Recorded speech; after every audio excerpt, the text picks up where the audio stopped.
Happy 4th of July to all of you. Today is America's Independence Day. America declared its independence through the famous Declaration of Independence in 1776, nearly 249 years old.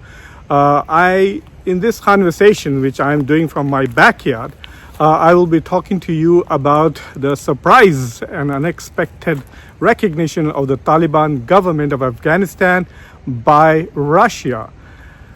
I mean, given the fact that over the last 4 years, for the first year, the Taliban found themselves completely isolated by the international community. Even though the United States continued to provide aid to Afghanistan, there was no recognition of Afghanistan as the legitimate rulers,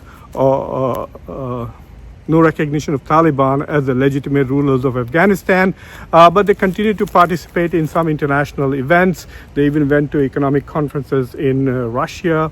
They have also applied for becoming a member of the Shanghai Cooperation Organization, but there was no official recognition of the Taliban.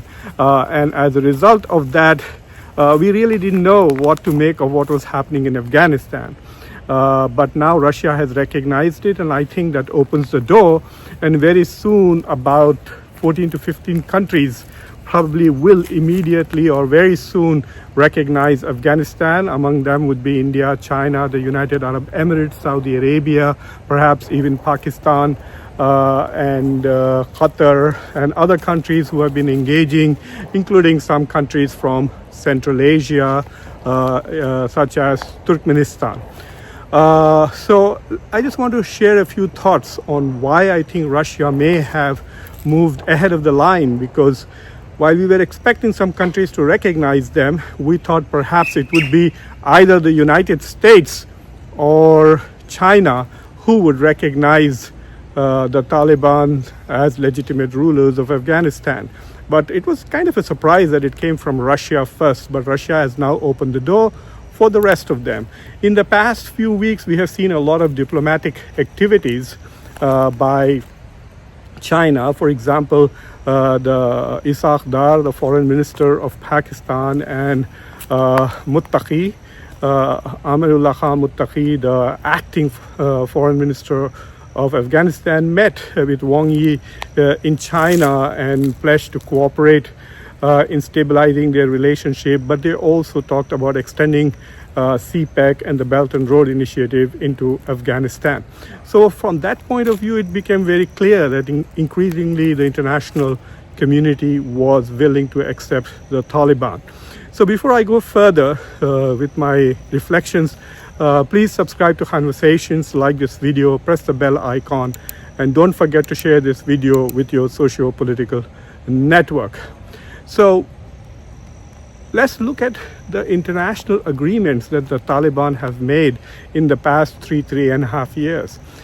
So one of the challenges for governments is, how do you sign a deal with a government that you do not recognize? So if you want to have an agreement to sell oil or to search for oil in that country or to mine their minerals, and you are signing agreements with the Taliban government while you don't recognize them, what happens if the Taliban government reneges on that deal, or someone else replaces them in the next 3 or 4 years, and this new government simply refuses to basically fulfill the obligations that the Taliban have committed to, and say, look, we are not going to accept this deal. You didn't even recognize the Taliban yourself.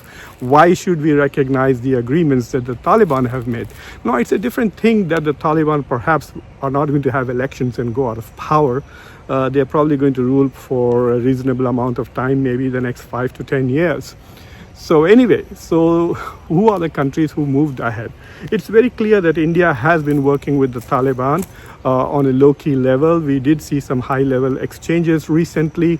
The two countries are essentially united in their opposition to Pakistan. For India, it's a very strategic thing to do, which is to eliminate the strategic debt of Pakistan by aligning with a nation which is on the other side of Pakistan. And there are also these rumors going around that India has been using basically proxies and terrorist groups who are under control by Afghanistan to kill anti-India activists, terrorists, former terrorists, who now live in Pakistan, and there have been more than 20 such incidences which have been reported in the media. You can Google them and you can find them. But I think that the biggest deals were actually made by China. China signed a deal to search for cobalt, I think, for 150 million, and then was actually suggesting that it would invest about 550 million, close to $500 million in mining. In China, there have been a deal with Russia in searching for oil inside Afghanistan, and then there is obviously simpler transactions where Afghanistan is buying fuel from Russia, from Iran, from Turkmenistan. It's also buying agricultural products from Russia. So there is a constant flow of fuel and shall we say, food products. So fuel and food from Russia to Afghanistan. And given Western sanctions that have sought to isolate Russia, any market, I guess, is welcome as far as Russia is concerned. So basically, so far, if you look at all the economic transactions that the Taliban have committed to or signed up deals with, are basically with Russia and China, its potential SOC partners when Afghanistan becomes a member. And Afghanistan's membership in the Shanghai Cooperation Organization cannot actually go forward if its government itself is not recognized. So it is quite possible that very soon all the members of SCO will sooner than later recognize the Taliban as the legitimate government of Afghanistan, to make it easier for them to basically join SCO. But I'm not very sure whether SCO is the driving motivation behind Putin jumping ahead of the line. It is also possible that, I'm trying to show you my buddy, Sultan. I can't seem to find him. Sultan, say hello to everybody. We are talking about the Taliban. So it is also possible, and I'm now speculating, I don't have any evidence other than to think that perhaps it is China that has encouraged Russia to go ahead and recognize the Taliban, and then it makes it easier for everybody else to move forward and recognize the Taliban. There are some critical issues. It is in the interest of Pakistan, if it wants to extend CPEC into Afghanistan and develop more robust security-based, economy-based relations with Afghanistan, to move ahead and recognize Afghanistan. It will be rather silly if other countries such as, say, Turkmenistan or for that matter Kazakhstan or India recognizes Afghanistan before Pakistan, because Pakistan for decades has maintained that Afghan and Pakistan relations are supposedly very close. They provided a tremendous support to the Taliban when they were fighting fighting the US, but their relationship has really soured after Afghanistan basically fell to the Taliban. So we will see what happens.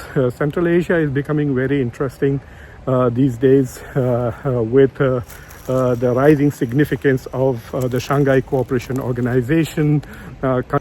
Countries like United Arab Emirates and others have also joined the Shanghai Cooperation, or have applied. Turkey has shown interest, and there is an overlap with BRICS.